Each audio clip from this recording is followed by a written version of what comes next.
Hey, little champs. Welcome to Peaceful Whisper. Are you all snuggled up and ready for a magical Christmas story? Good.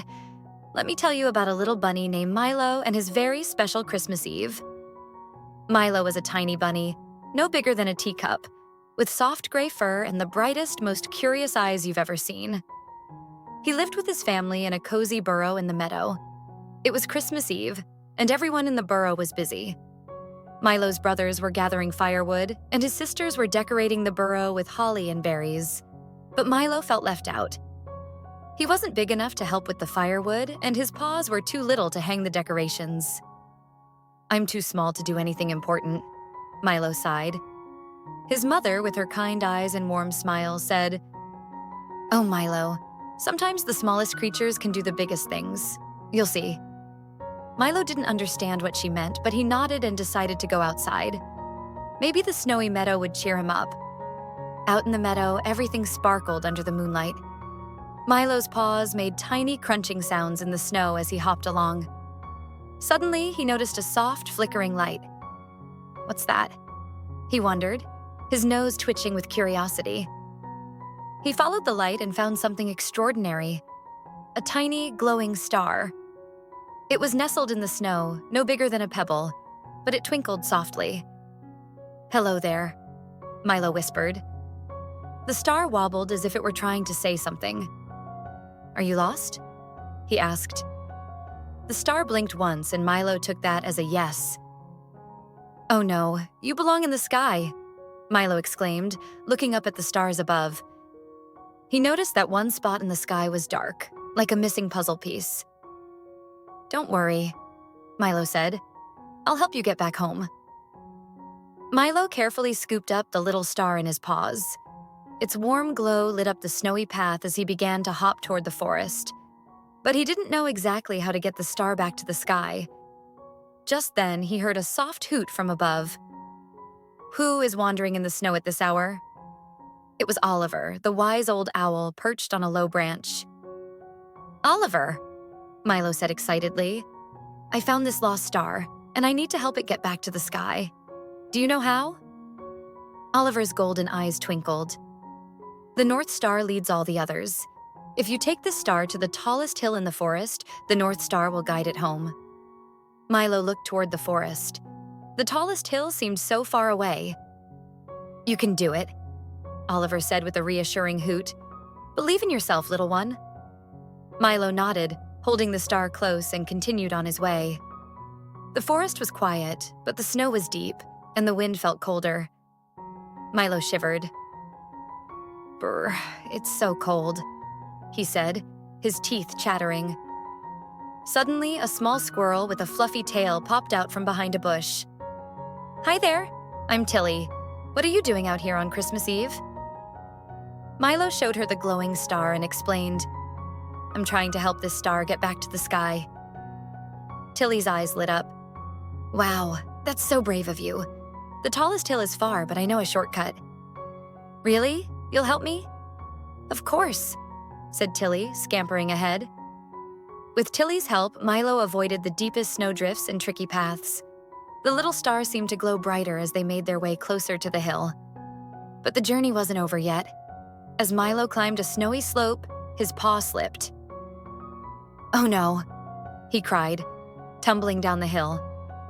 He held the star close to keep it safe, but he felt so small and tired. "Are you all right?" came a soft voice. Milo looked up and saw Bella, a gentle deer, standing nearby. Her big, kind eyes looked at him with concern. "I'm okay," Milo said, "but the hill is so slippery and I don't know if I can make it." Bella smiled. "Hop onto my back, little one. I'll help you." Milo climbed onto Bella's warm back, and she carried him and Tilly up the slippery slope. Together, they reached the tallest hill in the forest.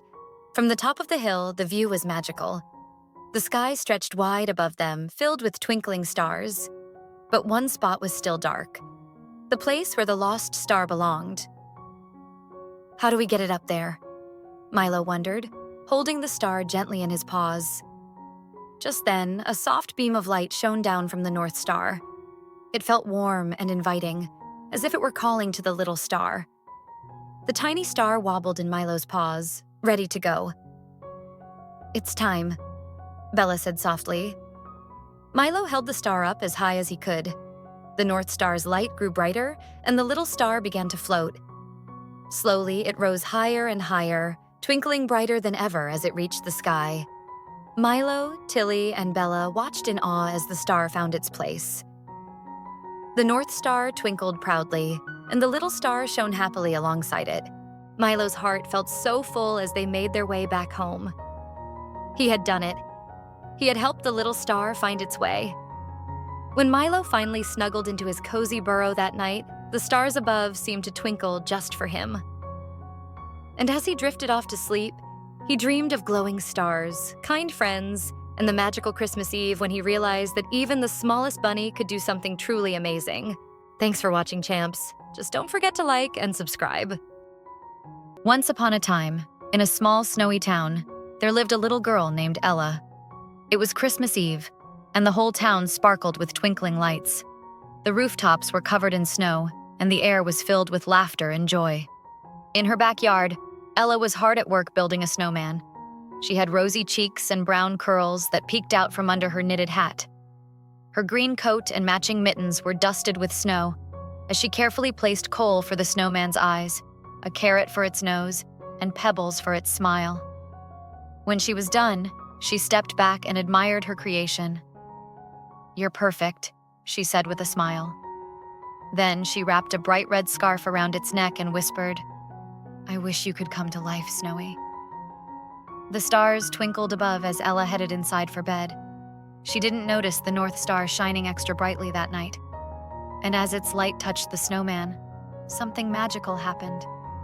Snowy blinked his coal eyes open. His stick arms moved, and he looked around, his pebbly smile growing wider. Snowy was alive. Now, Snowy had never seen the world before, so everything amazed him. The glittering snow, the sparkling lights, and the warm glow coming from a nearby house. He waddled over and peeked through the frosty window. Inside, he saw a cozy room with a crackling fireplace. And there, sitting by the fire, was Ella. Snowy tapped on the window with his stick arm. "Tap, tap, tap!" Ella turned and gasped. "Snowy? Is that you?" she whispered, her eyes wide with wonder. She ran to the door and flung it open. "Ella," Snowy said, his voice full of excitement. "I'm alive! Your wish came true!" Ella couldn't believe it. She stepped outside and the two of them stood in the sparkling snow. "I knew Christmas magic was real," Ella dijo riendo. But then she frowned. "Oh no, I lost one of my mittens today. I loved that pair." Snowy patted her hand with his stick arm. "Don't worry, Ella, I'll help you find it." And so, the two friends set off into the snowy town. The moon lit up their path, and the Christmas lights twinkled like little stars. Snowy waddled beside Ella, his red scarf fluttering in the cold breeze. As they walked, Snowy looked around in amazement. There were snow angels on the ground, colorful decorations in every window, and the smell of cookies drifting through the air. "What's that?"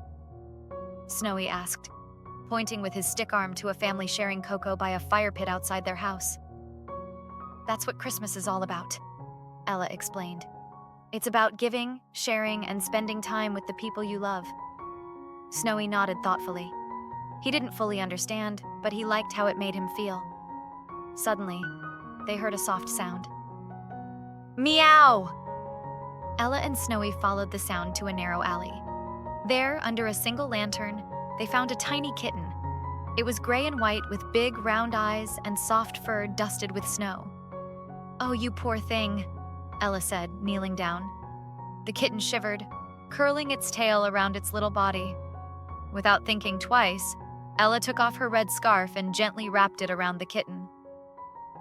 "There, now you'll be warm." Snowy watched quietly. His coal eyes sparkled as he felt a strange warmth inside, even though he was made of snow. Was this what Ella meant by kindness? The kitten purred happily and nudged something in the snow. Ella reached down and gasped, "It's my mitten! We found it!" Snowy clapped his stick arms, and Ella laughed. "Come on," she said. holding the kitten close. "Let's go home." When they got back to Ella's house, it was warm and cozy inside. Her parents welcomed them with big smiles and mugs of cocoa. Snowy stood by the window, watching as Ella snuggled by the fire with the kitten on her lap. The Christmas tree sparkled with lights and ornaments, and everyone's laughter filled the room. Snowy didn't move, but inside, he felt something wonderful. This, he thought, must be what Christmas feels like: warm, joyful, and full of love. But as the night went on, Snowy began to feel something else. He knew his time was running out. Christmas morning was coming, and when the sun rose, his magic would fade. The next morning, the sunlight glistened on the snow outside. Ella ran to the backyard, holding the kitten in her arms.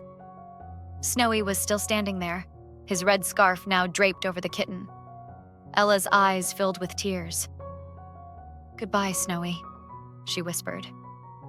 Snowy couldn't speak anymore, but as Ella looked down, she saw something written in the snow beside him. It said, "Thank you for showing me Christmas." "Merry Christmas, Snowy," she whispered. As she turned to go, she glanced up at the sky. The North Star twinkled faintly in the morning light, as if winking at her. And though Snowy was gone, Ella knew she would never forget her magical friend and their first Christmas together. Now, wasn't that a magical story? Sweet dreams, little one, and Merry Christmas. Thanks for watching, champs. Just don't forget to like and subscribe.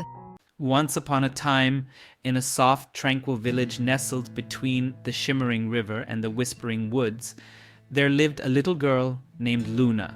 With a name inspired by the moon, she had a gentle spirit and an insatiable curiosity about the world beyond her home. Each night, when the sky turned a deep shade of blue and the stars began to twinkle like diamonds, Luna would gaze out her window, dreaming of the adventures that awaited her under the moonlight. One particularly enchanting evening, Luna noticed the full moon glowing brightly in the sky, casting a silver light that danced across her bedroom. It seemed to whisper her name. "Luna, Luna." Intrigued, she slipped into her fuzzy slippers and tiptoed out of her house, guided by the moon's shimmering glow. As she stepped into the cool night air, she felt a delightful tingling sensation, as if the moon was inviting her on a journey. Luna wandered through the village, her heart racing with excitement. The streets were quiet, but the moonlight lit her path, revealing twinkling flowers that closed their petals for sleep, and fluffy clouds sailing lazily across the night sky. Deep in the woods, she stumbled upon a secret clearing where a gentle river flowed, glimmering under the moon's tender gaze. As she approached, she spotted a group of friendly animals: a wise old owl perched on a tree branch, a playful fox leaping over the rocks, and even a family of rabbits nibbling on sweet clover. "Welcome, Luna," hooted the owl, his golden eyes twinkling with wisdom. "You've been chosen for a special adventure tonight." "An adventure?" Luna gasped, her eyes wide with wonder. "Yes," chirped the fox, his bushy tail flicking playfully. "We need your help to gather the moonstone gems that light up our forest. They have lost their shine, and if we don't restore them by dawn, our magical forest will dim forever." Without hesitation, Luna nodded, fueled by her boundless curiosity. The animals guided her deeper into the woods, where moonbeams broke through the leaves to illuminate their path. They arrived at a mysterious cave adorned with glimmering stones, each dimmer than the last. "To bring back the shine, we need to sing the moonlight melody," suggested the rabbit, hopping eagerly. "Will you help us?"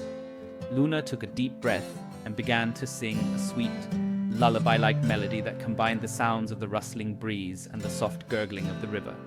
The animals joined in, creating a symphony that resonated with the very essence of the night.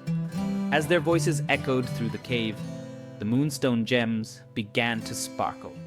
One by one, they regained their brightness, light pouring from each gemstone like magic, illuminating the forest with a beautiful, radiant glow.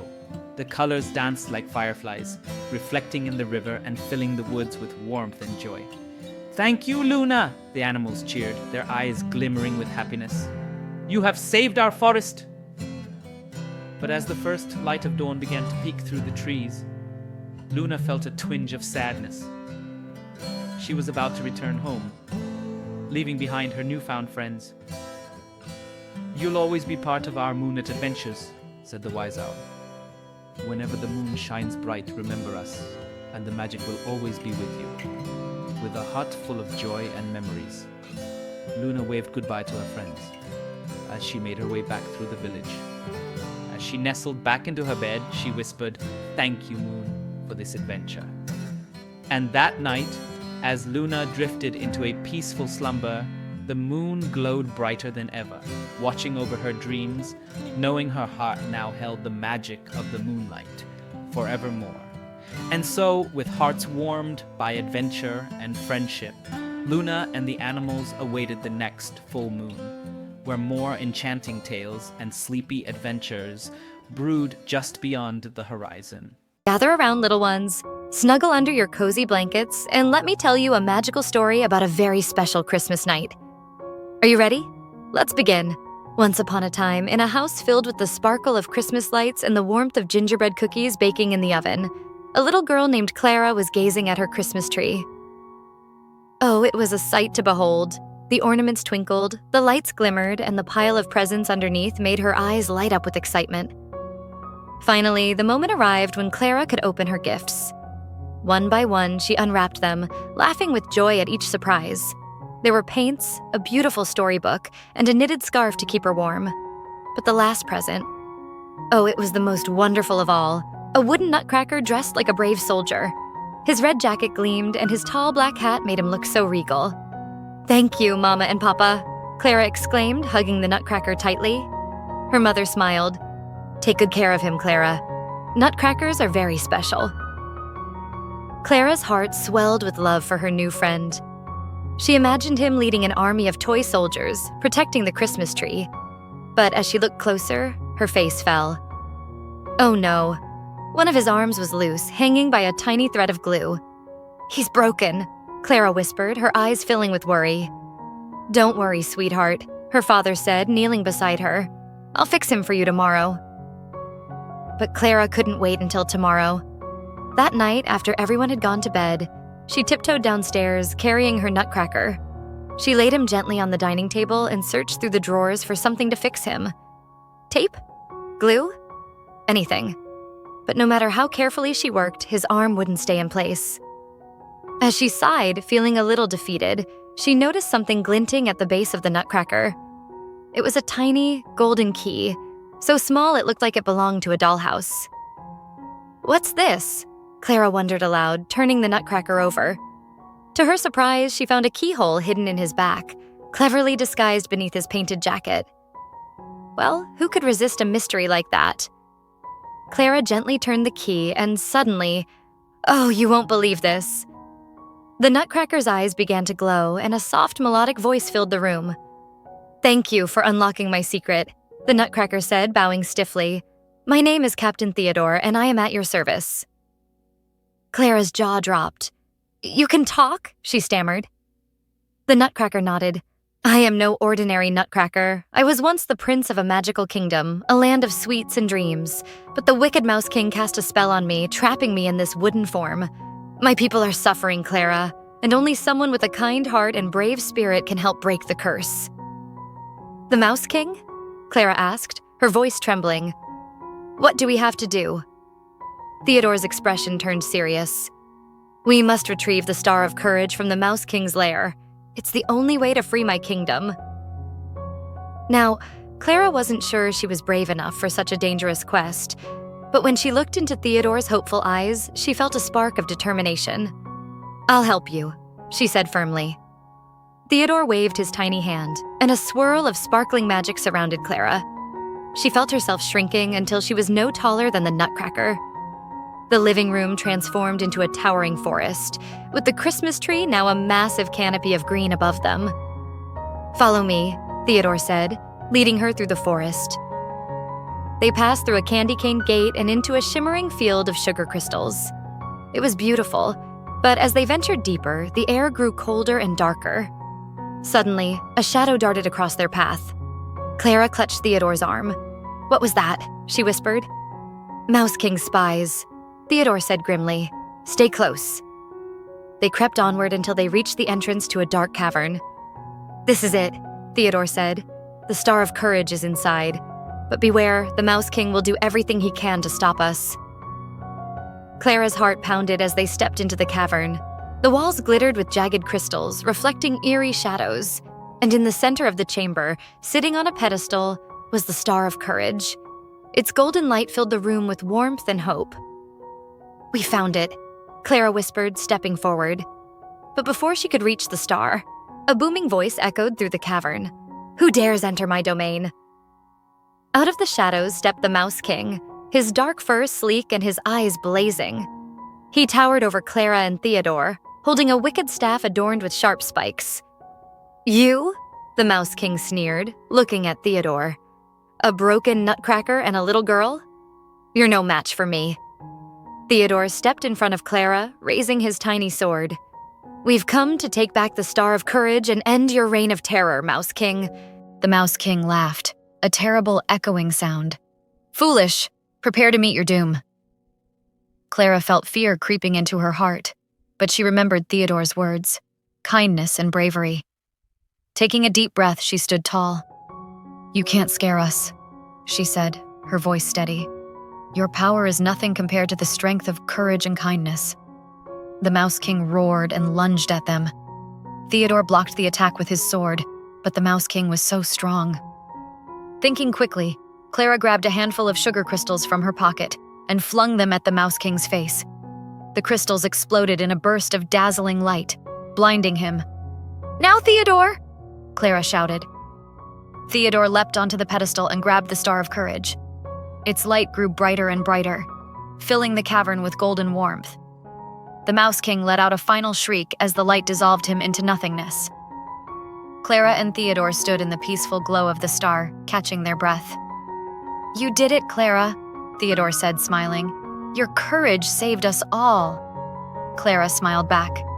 "We did it together." Theodore placed the star into his chest, and a wave of magic rippled through the air. His wooden body transformed, and he became a handsome prince, his kind eyes twinkling with gratitude. "The curse is broken," he said. "Thank you, Clara. You've restored hope to my kingdom." With another wave of his hand, Theodore brought them back to Clara's living room.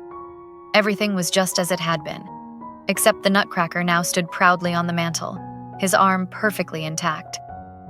The next morning, Clara's parents found her asleep on the couch, the Nutcracker cradled in her arms. They smiled, thinking she had simply fallen asleep admiring her gift. But Clara knew the truth. She had unlocked the Nutcracker's secret and discovered that courage and kindness can overcome anything.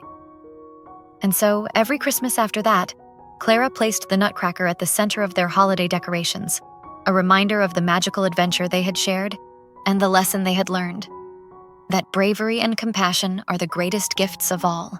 Thanks for watching, champs. Just don't forget to like and subscribe. Once upon a frosty December evening, a cozy little kitchen glowed with the warmth of the season. The scent of cinnamon, nutmeg, and ginger filled the air as a little girl named Clara stood on her tiptoes, carefully decorating a gingerbread cookie. Her grandmother, with her snow-white hair tied neatly in a bun, watched with a loving smile as Clara gave the gingerbread cookie 2 chocolate drop eyes, a peppermint button, and a lopsided frosting smile. "There," Clara said, holding up her creation. "Isn't he perfect, Grandma?" Her grandmother chuckled softly. "He's wonderful, my dear. A cookie fit for Christmas Eve." Clara placed the gingerbread cookie on the tray with the others and admired her handiwork. But as the kitchen grew quiet, the little cookie's smile began to fade. The gingerbread cookie gazed at the cheerful faces of Clara and her grandmother, feeling an ache deep inside. "Why can't someone love me like that?" he wondered. Just as the clock struck midnight and the house fell into a peaceful slumber, something extraordinary happened. A magical beam of moonlight slipped through the window and touched the gingerbread cookie. He blinked his chocolate eyes and flexed his tiny frosting arms. With a gentle hop, he climbed down from the tray, determined to find a way to be loved. The gingerbread cookie tiptoed across the kitchen counter and hopped to the floor. He looked around the room, searching for inspiration. His gaze fell upon the Christmas tree, its twinkling lights casting a warm glow over the room. Beneath the tree were brightly wrapped presents of all shapes and sizes. That's it, thought the gingerbread cookie. I'll find Clara the perfect gift. Then she'll love me. He slipped out the door and into the snowy night, the cold air making his frosting tingle. The world outside was vast and glittering, but the gingerbread cookie's heart was set on his mission. The first stop on his journey was the toy shop at the end of the street. Through the frosty window, the gingerbread cookie saw shelves lined with dolls, trains, and teddy bears. Surely one of these would make the perfect gift for Clara. With great effort, he squeezed under the door and climbed onto a shelf. A plush teddy bear with a red ribbon around its neck caught his eye. "Hello, Mr. Bear," the gingerbread cookie said. "Would you come with me to make a little girl happy?" The teddy bear smiled kindly. "I'd love to, but my job is to wait here for a child who needs me most. Perhaps you'll find something else to give." Disappointed but undeterred, the gingerbread cookie climbed back down and continued his search. Next, he wandered into the town's bakery, drawn by the sweet scent of sugar and spice. The gingerbread cookie spotted a display of sparkling candy canes. "Excuse me, candy cane," he said to the tallest one. "Would you like to be a gift for a little girl?" The candy cane swayed thoughtfully. "I'm flattered, but I think you already have everything you need to make her happy. Keep looking, and you'll see." Puzzled but determined, the gingerbread cookie left the bakery and trudged through the snow, wondering what the candy cane had meant. As dawn approached, the gingerbread cookie found himself in the middle of the park. The snow-covered trees sparkled in the early light, and a small bird perched on a low branch chirped a greeting. "Hello, little cookie," the bird said. "What brings you out on this cold morning?" The gingerbread cookie sighed. "I'm looking for the perfect gift for a little girl so she'll love me." The bird tilted its head. "Why do you think you need a gift for her to love you?" "Because I'm just a cookie," he said. "What else can I do?" The bird chirped a merry laugh. "Sometimes the greatest gift isn't something you can hold. Perhaps you should simply spend time with her and show her your heart." The gingerbread cookie frowned, unsure how to take the bird's advice. But as he thought about it, a warmth began to grow inside him, brighter than the cold night he had braved. When he returned to the house, the morning sun was just beginning to peek over the horizon. Clara and her grandmother were in the kitchen, preparing breakfast. The gingerbread cookie climbed back onto the counter and called out in his tiny voice. "Clara," he said. Clara's eyes widened as she saw the little cookie waving at her. "Grandma, look, he's alive." Her grandmother smiled knowingly. "It seems your cookie has a bit of Christmas magic in him." The gingerbread cookie stepped forward. "Clara, I wanted to find the perfect gift for you so you would love me. But I've learned that the greatest gift is simply being here with you." Clara's heart melted as she gently picked up the gingerbread cookie. "You're already perfect just the way you are," she said. "And I love you for being you." Her grandmother placed the cookie in a special jar, decorating it with a ribbon. "He'll always remind us of the true spirit of Christmas. Love and time spent together." From that day on, the gingerbread cookie stayed in the little jar, a cherished friend to Clara. Though he couldn't move anymore, his heart was full, knowing he had found the love he was looking for. And so, in the glow of the Christmas tree, surrounded by warmth and laughter, the gingerbread cookie's smile stayed as sweet as ever. Thanks for watching, champs. Just don't forget to like and subscribe.